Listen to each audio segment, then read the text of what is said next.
thank you, Mayor Craig and Senator Hassan, for being here today. We love doing this. We're very proud of the work that we do and the staff that are here, and always love sharing that with the community. We appreciate the work that you're doing on the MAT legislation, as well as some of the other things you were talking to the nurses about, so thank you for that. And I'd like to just let folks know that we will be launching co-occurring in the near future. I have to say that Annette's been here a couple of years, and she hasn't stopped running. And neither have I. I've only been here 3. Yeah. And we really want to do the next right thing for those we serve, and we want to be able to keep up with what the needs are, not what we think they are, but what they actually are. So with that, Senator Hassan, thank you so much for being here. Well, thank you so much. And if you don't mind, I think when I'm speaking, That'd be I'll great. take my Yes. mask off. But look, first of all, I just want to thank you, Maureen, and Annette, and the whole team at Farnum for being here. To the mayor, thank you for making time today, too. And in a minute, we'll do introductions, and we can have a discussion. To everybody who's here, staff and visitors, thank you for your interest in this issue. The opioid epidemic continues to devastate our communities and our state. And I obviously hear about the challenges of the opioid epidemic from my colleagues in the Senate, too. It is not epidemic, sadly, unique to New Hampshire, and it is something that we continue to grapple with. But one of the reasons I wanted people to come together today was we have been able to make some progress in Congress with some new laws that will help us combat this epidemic. And I wanted to take a minute to talk about what we have accomplished. There's obviously still work to do, but I also just wanted to get feedback too as we go into implementing some of these new laws. Evidence is really clear that medication-assisted treatment, otherwise known as MAT, is the single best, most effective option for treating patients with substance use disorder. But for a long time, granted staters who have needed that treatment have faced hurdles because there was a federal requirement in place that said that any doctor or nurse who wanted to prescribe medication-assisted treatment had to get special permission, essentially, to do it. You had to get something called an X waiver.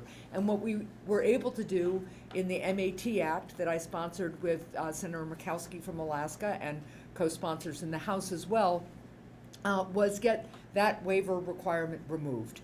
So going forward, as providers get their licenses or renewals of their controlled substance prescribing permission, that will include the ability to prescribe medication-assisted treatment. And that should, in fact, really allow many more providers here in New Hampshire and across the country prescribe this critical treatment. One of the things that really struck home with me was a recent study that says around the country, 40% of counties, think about this, 40% of counties do not have a single provider who is authorized to do medication-assisted treatment.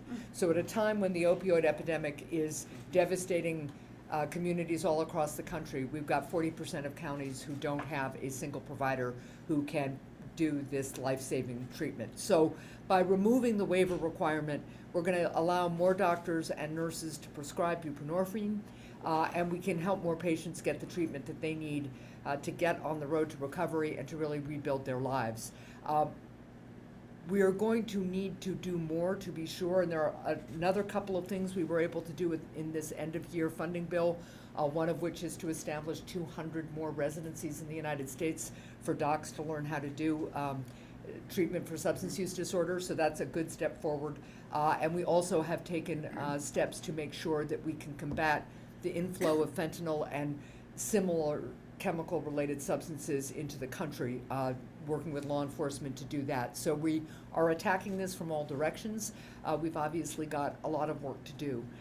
Before we do introductions, one last thing I just want to say is none of the progress that we have made would be possible if people who have substance use disorder weren't willing to speak up and advocate for themselves.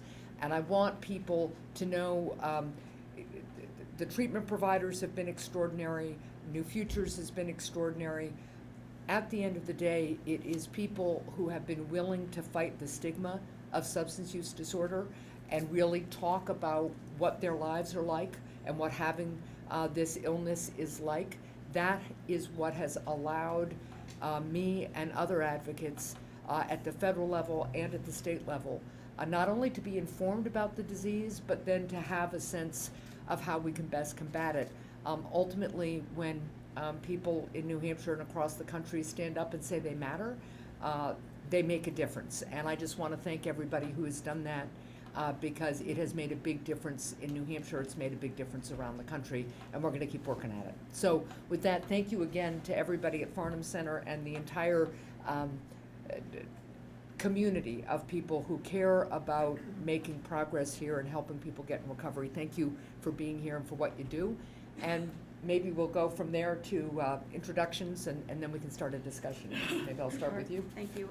Joyce Craig, Mayor of Manchester. I'm Jake Berry, the Vice President of Policy at New Futures, a nonprofit health policy and advocacy organization.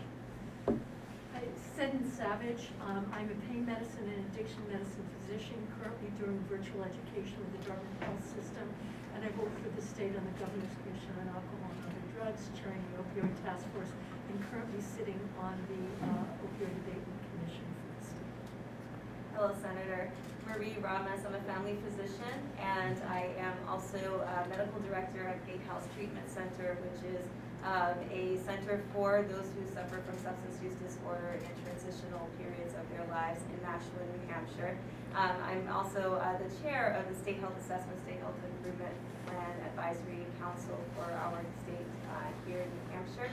And I am part of the New Hampshire Medical Society, the chair of the Subcommittee for Health Equity. So very pleased to be here today. Thank you. Hi, I am Ms. Hodgkins, and I am the Director of Adult Programs at NAMI New Hampshire, the National Alliance on Mental Illness and Mental Health. Lisa Burdett-Solsky-Stevens. I'm the Chief of Government Relations and Compliance for Easter Seals in Farnum. Hi, Annette Escalante, Senior Vice President of Farnum Center, and I'm also a member of the Governor's Commission on Alcohol and Other Drugs. And you all heard from Maureen just a few minutes ago. Maybe I can start the discussion just turning to Mayor Craig. We're here in Manchester. There are a lot of things on your plate, a lot of things on the city's plate, but can you give us a brief overview of what you were seeing in Manchester with regard to the opioid epidemic and why it's important for people to be able to access medication-assisted treatment? Absolutely. First, I want to thank you for being here. We are so grateful that you spend time in our local communities, really understanding the issues that we're facing, and then going back into Washington and bringing the resources back that we so desperately need. I also want to thank Annette and Maureen and all of your staff here at Farnum. It's wonderful to be back. The city relies on all of you so much, and again, I'm grateful for all that you do and all of the partners who are here, Gatehouse specifically too. You've been amazing in Manchester. Thank you. During COVID, thinking about what was happening, in Manchester, we actually didn't see an increase like in terms of overdoses and deaths like many other communities throughout this country did. But right now, we are realizing an increase. And it's important to note that a significant percentage of the overdose that we are seeing right now, about 50%, are coming from individuals who are without a home. So we are working very hard to address that situation. We partnered with the CDC, who provided funding, and we were able to hire a director of overdose prevention, Andrew Warner, who has lived experience and is as a trusted member within the harm reduction community. We have a team internally at the city. We're monitoring overdoses on a daily basis, and we're implementing an overdose strike team, working with hospitals and first responders to again identify those overdose spikes, and then send a team out to do outreach to individuals in that area to provide naloxone and inform users what's happening in an attempt to help them get through this. Substance use disorder impacts many. I think it's, when we think about this, it's our friends, it's our relatives, they're our neighbors, our coworkers. Everyone needs a treatment plan that's tailored to their needs, and that's where MAT comes in. It is literally saving lives. Increases an individual's ability to maintain employment, it reduces criminal activity, and most importantly, it increases a person's likelihood to continue on to treatment. We need to use every tool in our toolbox to address substance use disorder, and MAT is a critical component for that. Again, we're very grateful for all of the work that you've done to help us, and to the partners here today, we're tremendously grateful for your advocacy and outreach and work toward helping individuals in the community of Manchester and throughout our state. Well, thank you. And with that, maybe I could just start by broad question to the group, and it may be that we start with the docs and then move around, but talk to folks about why medication-assisted treatment and access to it is so important. Yeah. Well, addiction is a complex biopsychosocial disease, not unlike other chronic illnesses, diabetes, hypertension, heart disease. It has a strong biogenetic component, an exposure component to the drugs, and the physiology of the disease is critically important. It manifests in behaviors that we identify as addiction, but what's driving it are changes in the brain where people crave medication. Right. One of the things that we can do where we treat diabetes with insulin, we treat cardiovascular disease with particular medications, is to use medications such as buprenorphine that both reduce the craving and prevent the risk of overdose when if opioids should be used again. Okay. So by reducing that craving, it allows people to really focus on cultivating holistic well-being that allows them to enter into a long-term recovery. Gradually over time, some people may discontinue the medications after months or years, but some people, just like with diabetes, need to continue the medications for a lifetime. And as long as they are cultivating rich, purposeful lives and good relationships, the medication is simply that, a medication that supports them in their recovery. That's helpful. Anything you'd like to add, Dr. Martin? Absolutely. I want to thank you for advocating for giving more access to residency programs. And the reason being is because those 40% of people that are missing care, which is primary care and MAT therapy, is going to be covered by primary care clinicians. Right. And so expanding access to well-trained clinicians who have an opportunity to provide holistic, comprehensive, and continuity of care is absolutely key. And substance use disorder is one of those chronic care conditions that we need to know how to take care of, and we need to be able to provide a community that can serve our patients. So absolutely, first of all, thank you for that. The second thing I want to add is the socioeconomic component to substance use disorder. We are emerging, I think we can say now, from this COVID pandemic. Right. It's now becoming endemic, right? Right. And we have, with that, not only psychological impacts, we have economic impacts, and everyone is working on a fine balance on maintaining well-being in life. Substance use disorder is one of those daily occurrences, daily experiences that my community experiences, that if they are not treated appropriately, it's not only one person that's affected, it's their families that are affected. It's kids that aren't able to go to school because they're taking care of their parents. It's caregivers who are missing out on work, who can't pay for their bills. And so being able to provide medically assisted therapy for patients who suffer from substance use disorder is absolutely important. The third thing, as chair of the subcommittee for health equity, I have to add this health equity component. Sure. Access has increased a little bit to medically assisted therapy in New Hampshire, and I'm grateful for that. But we still have an area of opportunity for our patients who are not American born, who do not have English as their first language, and those who have a lower education background as well. And so how can we address the needs of those patients who, one, may have cultural stigmas and just have lack of access?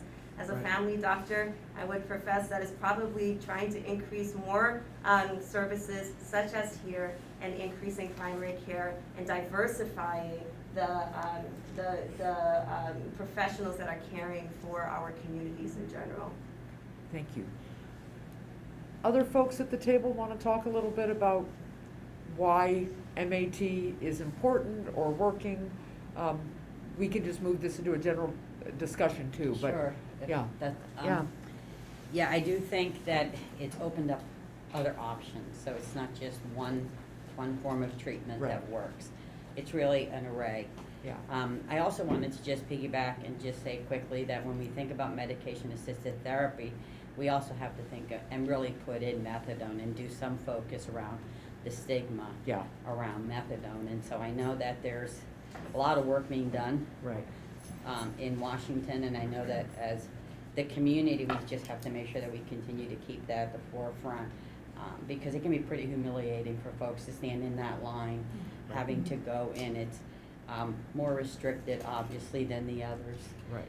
And so I just wanted to, I always have to make that little pitch. No, I just- mean, yeah. that was gonna be one of my questions, because my understanding is that one of the reasons the X waiver exists to begin with, and Yeah. one of the, it makes it harder for providers to prescribe buprenorphine and other medication-assisted treatments, but it also, the waiver used to cap the number of patients that Yeah, a doctor could have absolutely. with substance to get the Yeah. treatment. And that's, in large part, I think, because of the stigma around methadone and methadone clinics in neighborhoods. But please talk to me a little bit more about what you see and hear. I just, when we're talking about all kinds of medication-assisted treatment, I just want to remember that we, for us and the community, that we keep that also at the Yeah. forefront, because we do have folks that are continuing to struggle who are using that. And I just think that part of the way that the system has been set up, Yeah. it can be pretty humiliating again Right. for folks who are standing in that line, and it's pretty regimented. Yeah. Than any of the other medications, and maybe just taking a look and see. Right. And one example is there are people who are on it for pain management, Sure. not necessarily for anything else. And so I've been there, witnessed, and seen folks who have been having to stand in that line, having to be there before 6 o'clock in the morning, Yeah. take it before they go. Having to do all these different things around going on vacation, for Yeah. example, going away for a week, when they could just bring their prescription with them. Yeah, So, just Yeah. those kind of things. no, really important. I'd like to comment Yeah. on that, there is a model of methadone maintenance. People have been talking increasingly about Mhm. office-based methadone maintenance. There's a model that's been Mhm. used safely. Methadone presents more risk for overdose than buprenorphine, Yeah. so we've been Yeah. hesitant to have people prescribing it. But there is a model where clinicians, family practitioners, addiction Mhm. medicine specialists, others can prescribe but have it dispensed in pharmacies. I Yeah. believe SAMHSA is beginning a pilot of that in the Mhm. next few years. It's been happening in Canada, Mhm. in parts of Canada, Okay. and in Scotland for many, many years Okay. with great success. Mhm. So keeping our ears open. Yeah. Yeah, no, I mean, and that, I That's mean, it decentralizes access, and it also reduces stigma in a whole lot of ways. Yeah. Right. Jake, you want to? Yes, thank you, Senator. First of all, I don't want to echo too much of what everyone has said about the importance of MAT. Certainly, it is absolutely the gold standard and just the most critical piece of our treatment system. And thank you for this. I think this legislation is going to go so far to make sure that we do have the physicians and practitioners that we need to be able to get it out there. I think there are other pieces of the infrastructure that we need to be able to help Okay, get it to where good. it needs to go. We need enough housing facilities that can support and administer MAT. That continues to be certainly a work in progress here in the state. Yeah. And we need a health insurance system that can help people to afford it. And, Yeah. and to that end, it's not a federal issue, but the reauthorization of Medicaid expansion in New Hampshire is just absolutely critical to keep Yeah. this all going. Yeah. There were more than 8,000 people in New Hampshire who used Medicaid expansion to access MAT in fiscal year 2022 to the tune of $21.6 million. And it's just, I can't state how critical it is that we keep that going. You won't get any argument from me here. Said the architect.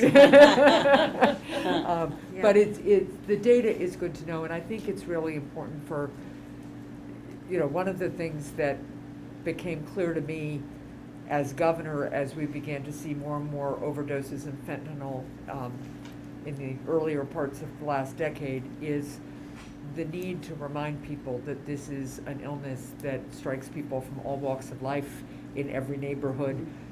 And there's also this vicious cycle: if you don't have insurance and you can't get treatment, then you can't get better, which means you can't work, or your kids are staying home to take care of you, or a caregiver is staying home, and the cycle just keeps going, not only on, for addiction, but also for other kinds of chronic illnesses.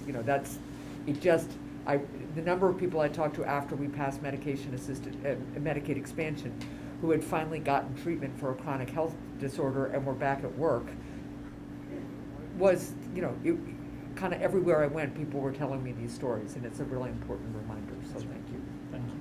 Yeah, Dr. Ramos, you were about to say something. I just wanted to share a story that just emulates what you were talking about. One of the joys I have in providing integrated primary care for our patients at Gatehouse is taking time with them to think about their well-being. Yeah. It's the first time in a long time, if ever, that a lot of these patients had an opportunity to have a positive experience outside of their substance use with a primary care clinician. Just think about that. The impact and the stigma of every time coming into a medicalized situation, you're veiled with this scarlet letter of substance use disorder. And so taking that time, and we know that there are non-medicated ways as well to help support additional sobriety as well. And so I'm interested, I'm curious to see how we can evolve even expansion of services to be able to pay through insurance for social determinants of health, transportation, food, that we know is helpful in helping our patients to think about their well-being and care. And I know that there are, across the border in Massachusetts, we have Medicare Advantage plans that are starting to come out with more aspects of supporting social determinants of health and supporting aspects of holistic care for patients. I would say, if not more, for our patients who suffer from substance use disorder, is one of those things that we cannot neglect either. No, I'd love to hear more about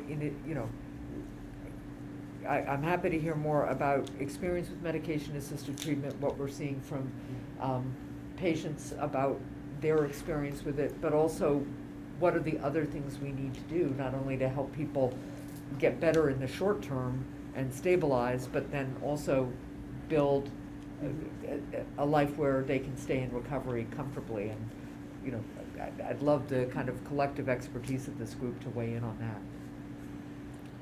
I mean, I think, one important aspect, at least at the local level, is ensuring, Farnum is very much a Medicaid provider. Yeah. We have an inverse caseload as compared to, or case mix compared to many other types of practices. And so not only reauthorizing the Medicaid expansion, but ensuring that rates of reimbursement contemplate a facility like this that is heavily weighted in favor of Medicaid. We are not able to cross-subsidize against private pay the way a lot of other places are. And so, I've thought a lot about, are there ways to build Medicaid reimbursement that incentivizes providers to take more Medicaid, so the higher the percentage of Medicaid people on your panel, the higher your rate of reimbursement is. Yeah. So creative solutions that incentivize and reward providers who really specialize in this space. That's very helpful.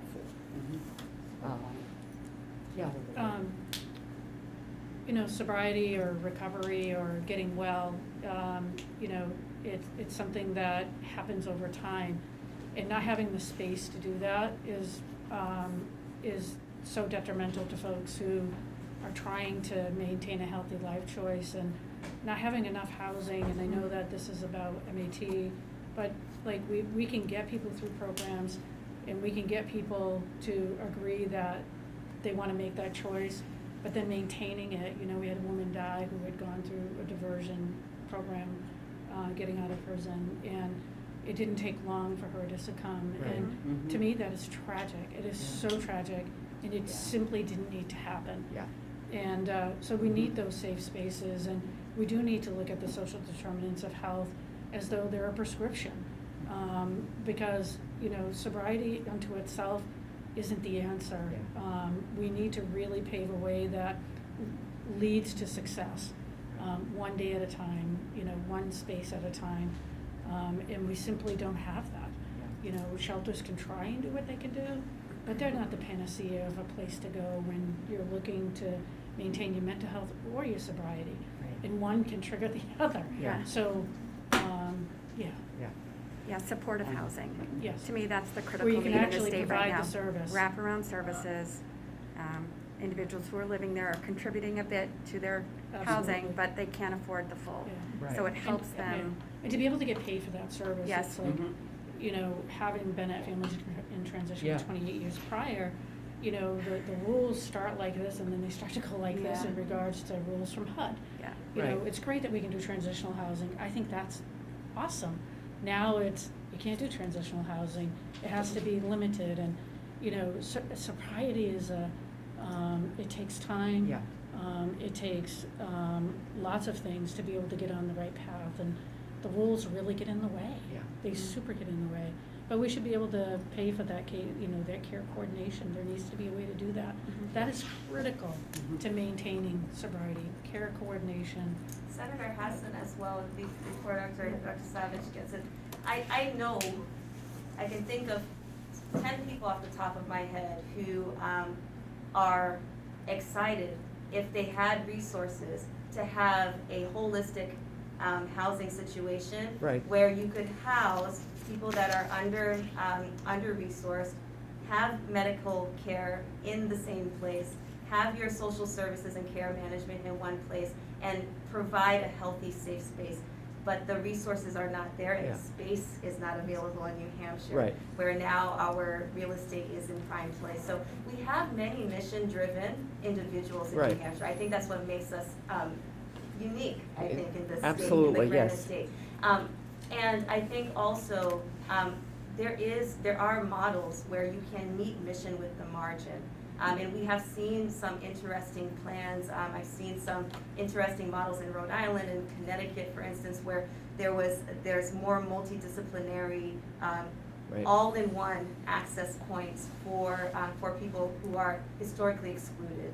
So it might be interesting, one of those possible creative solutions is, can we provide special population increased reimbursement models for providers, for clinicians and practices, where now we are working together and now for this special population, we're increasing their reimbursement, capitated model, higher Yeah. rate of reimbursement, and then linking value-based incentives to the care of these patients. Now we have a place where we can see and demonstrate the mission with the margin. We can demonstrate reduction of utilization and cost in a real way. Yeah. New Hampshire might be a really interesting place to do that because Yeah. we have a population that is concentrated, and we generally can have people that are interested in supporting in those kind of services. Dr. Right. Savage? Well, Yeah. it's sort of a companion piece to that. Thinking about building systems to treat a vulnerable segment of our population, we have to remember that there is a huge infrastructure that we have to treat all chronic diseases, and that's the general healthcare system. Yeah. And so the more we can integrate addiction care, mental health care Right. into the general healthcare system, the better. There are many models for that, inpatient models, ER models, and they're burgeoning around the state. Yeah. I think one thing that we need though, and thank you for your residency education, but what we really need is at an undergraduate level in all medical, nursing, pharmacy, more education on addiction disorders and also mental health disorders. The way to do that, we've tried for years to encourage medical schools and nursing schools to do that. They're beginning to, but the way to really incentivize it is to test to it, so licensing exams, and that's something that might be amenable to legislation, just something to keep in mind, having licensing exams test knowledge. Yeah. I know there's a move to get DEA registration now linked to some education or testing, Yeah. but I think doing that at the undergraduate professional training level would be helpful. Yeah. I think Jane. one area we haven't touched on yet is corrections. Yeah. And we know that such a high proportion of individuals who are incarcerated are there on substance-related crimes. And so to that end, I would say ending the inmate exclusion that prohibits inmates from getting access to Medicaid. We've done a much better job of increasing access in our prisons and jails to MAT, but the lack of Medicaid coverage makes it a great challenge for who pays for it. Yep. And, Correct. so ending the inmate exclusion, I think, would have a real impact on increasing access to MAT, not just when people get out, but while they're incarcerated, and get them on a path to recovery. Yeah. All makes a lot of sense. Mayor, how is the housing picture looking like right now in Manchester? There are approximately 2,000 units in the works, Okay. in process right now. About 20 to 25% are affordable, Okay. truly affordable. So Yeah. we've got a couple developers building in the area of where the old police station was, across the street on both sides. That is, affordable, not like 80% AMI, it's like Yeah. 30% AMI. So we're really pleased that they're doing that. We're also looking at creative solutions with supportive housing. So working with a developer who is looking at a couple of hotels here in the city to purchase, renovate into housing, and then provide wraparound services there. They have their own nonprofit. So we're hoping that comes to fruition. We're looking at any creative way that we can to increase housing. But I think one of the things that I've been pretty consistent with is that Manchester can't do it alone. Right. Right? So Right. we've got to make sure that the increase in housing, the increase in opportunities, increase in accessibility of substance use disorder, mental health, affordable housing is statewide. Yeah. So. No, and that's, when I talk to mayors across the state, this is a constant concern. But Manchester, as the largest city, is doing a lot of the lifting here, an awful lot of the lifting. And it, again, I think to the other point that has been coming through to me, the more we integrate treatment for substance use disorder and behavioral disorders into primary care and the overall healthcare system, the better off we all are, because it's much more accessible to the average person. Yes. Which is one of the things I have heard from physicians, specifically those who are not very familiar with substance use disorder, is that they either are overwhelmed with the thought of learning about, their understanding is that it takes a multidisciplinary approach, and the way a lot of primary practices are set up right now don't provide for necessarily the kind of multidisciplinary approach that I think so many people think is ultimately how you help people not only reach sobriety, but then stay in recovery over the long term, and understanding that relapses may be part of the illness. So I'd love to hear a little bit about what kind of models work, but also how do we help doctors and nurses who may believe in the mission but not sure that feel that maybe they're not the right person to do it. How do we do that? Could I just comment Yeah. on the housing? So Families in Transition was really built on HUD programs. And we leveraged and braided Yeah. to where the organization went to. Over this, time, there's been a disinvestment in HUD, a lack of funding to keep those programs going. And the rule changes along the way, what works for New York, you and I were talking Yeah. about this earlier, there's Easter Seals National, then we're an affiliate, and what happens in National doesn't necessarily work Right. in New Hampshire. Right. And I feel like those same things have happened with HUD. The rules have changed so that everything goes towards the chronically homeless. Yes, chronically homeless need a place to live, but the rules around it are so tight that we don't see it as a success here. Yeah. We're not able to build those things that we used to build over the probably 25 years that we built a lot of housing at FIT. That model worked, and we were able to get, services paid for. We were able to work with people for an extended period. We were able to provide that care coordination, and then it went away. And now we're left with programs where the rules have changed, and we're like, you changed the rules on us, but we built these programs this way.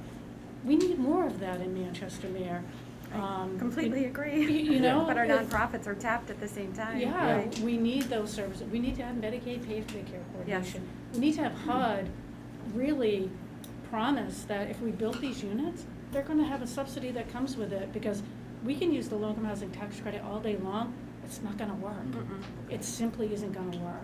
And I know that's a whole nother Yeah, yeah. conversation, so Okay. physicians? Yeah, no. No, but look, when we talk about social determinants of health, right, Roof over housing. your head is number Yeah. one, Yeah, I just wanna Home is advocate a for fancy that. a safe place to live Yes. is, a safe and healthy place to live.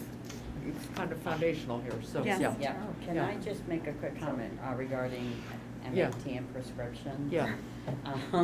Because this population that we work with is so transient, I think it would be really great if we could actually look at how we're prescribing, where clients are able to keep their medications, because they either lose them, someone takes them, so many things end up happening.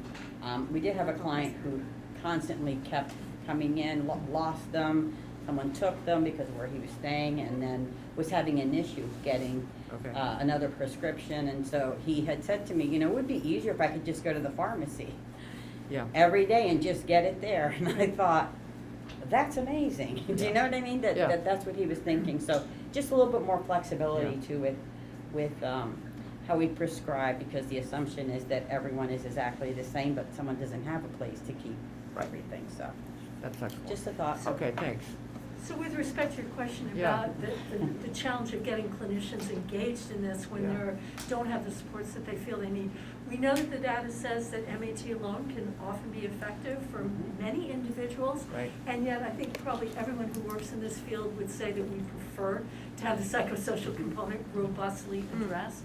And so while you can suggest, well, you can just prescribe and it will be helpful, you need to create those Yeah. liaisons Yeah. either externally, Mhm. but probably the model that has been most evidence-based as effective is the collaborative care model, Right. where you have behavioral health providers embedded in primary care Right. sites. And that can, it's not just for substance use disorders, Right. for managing diabetes, for getting people exercising, dieting, all the things that have a psychosocial component, embedding behavioral health care providers within general health care systems would rise the tide for all chronic illnesses. So, Yeah, one of the things I've been thinking about is how do we expand these clinical extensions in our practices. And so I know, and most clinicians will say the same, that the ones that are prescribing, you know, we're just a part of that piece of the patient's experience. And there are so many people who are needed and necessary in order for that patient to go home and to take their medication, do the things that they need to do for themselves, and come back at the end of the day. We really don't have incentives for people like medical assistants, for behavior health technicians, for recovery coaches. Right. We don't have a way to incentivize more people to go into those programs. So while I'm very thankful for the loan reimbursement programs that we have in the state, funding that we are getting to attract more prescribers, we need to remember that those extenders are so important in the patient's overall experience.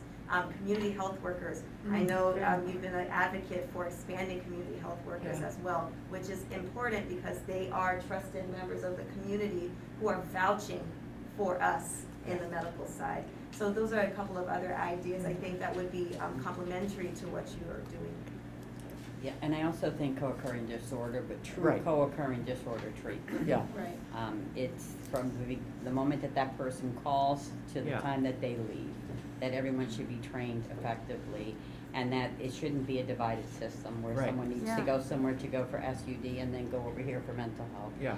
Should be one door, Yeah. and that's it. Piggybacking on Annette's point about co-occurring disorder treatment, on the payment side, it's still very bifurcated. Yeah. We need Yeah. a way to recognize an Mhm. episode of care without saying you're more mentally ill than you Correct. are addicted to substances, Mhm. Right. right? Like, Yeah. we shouldn't have to Yeah. prioritize your diagnosis. We should treat the Mhm. whole person, and we should have a payment system that enables and Yeah. encourages that model. Yeah. And right now, you know, we want to launch this co-occurring treatment. One of our struggles is figuring out the payment model. Yeah. And getting the traction to be able to do that. Yeah. That is a very good reminder about the role that reimbursement systems plays in overall access to healthcare in a very nuts and bolts way, and a really important one. And it speaks, I mean, I of the themes that come through, and they come through in every discussion I have with healthcare providers, generally, is that, the silos in healthcare are really problematic. And for any of us who have tried to navigate the healthcare system for somebody with complex medical conditions, it is extraordinary how difficult it is to get a primary doc reimbursed for a conversation with a social worker, for instance, right? Yeah. Or, any number of, or even a specialist on the so-called physical health side of things, to be able to have time to actually talk with a patient and a primary care doctor all in one phone call. So those are barriers that, I think we do have some opportunities on, and from a finance committee member point of view in the Senate, it gives me a good sense of some things to work on. So, my wonderful staff, Carrie Holmes-Zach Carrie is standing there kind of doing this, which says it's about time to wrap up. But is there anything we haven't talked about that you had hoped that I would take away here? Or you all know how to reach me, and you know how to reach Carrie in the Manchester office, and Scott Levy and Madeline Marr and my healthcare team in DC. But Senator Hassan, I want to thank you so much for coming on behalf of the Medical Society here. You have been a tireless advocate and partner with us here in New Hampshire, the Granite State. It is an utmost pleasure to know that we have someone that is really vouching for our Granite Staters here. I would ask that you can continue to advocate for our youth, our adolescents, and the age of onset of exposure to opioids and to substances is getting younger and younger. And it breaks my heart as a family doctor where I don't have opportunities to share as adults do for those MAT services, for the substance use services, for the behavioral health. So please continue advocating as you are. That's that's a great reminder, not only about how early kids are getting exposed, but also just the need to be thinking about our young people generally. I think I may have shared with you, but it was now almost 2 years ago, after we were able to get our first set of vaccinations and things began to open up in the spring of 21. It was a 10-year-old at a round table, 9 or a 10-year-old, who asked me directly what I was doing to help kids' mental health. And I was so proud of her, but I was thinking back to, what a different time it is when and there were children from 1st grade through 12th grade at this round table along with teachers and administrators. And I was trying to get at their social and emotional health without saying the words out loud. I think I was trying to be delicate about it. And the kids weren't having it, which was great. The kids were great, right? But they were being really clear with me that they're seeing it in their friends. They're worried that, as we've all talked about, COVID has taken a real toll on a lot of families in ways that we don't always see and the data doesn't always capture. And the kids were being very direct. So of the many things that we need to keep working on, it's finding ways to support kids where they are, making sure educators have the partnerships and the skills to help in the short term as well as refer kids in the long term. And then on a pediatric medicine point of view, thinking through what substance disorder for young people looks like and how we help them. So with that, maybe a focus on our future. I just want to thank you all again for participating, and more important is what you do each and every day. I'm really, really grateful, and I look forward to continuing to partner with all of you. Thanks. Thank you very much for coming. Really appreciate it. Thank you both for being here. Being in New Hampshire, I think is really special, and I love living here. We can come to something like this, and we have both the senator and the mayor of the state's largest city, and I don't take that for granted, and I just really appreciate that you do things like this. Thank you. Yeah, Thank you. absolutely. One of the best Yeah. is one of the best parts of this job. Mhm. And Yeah. it's Thank you. also what's so special about New Hampshire. Thank So, you. Thank you Thank you, so guys. much. Be safe, Thank everybody. you.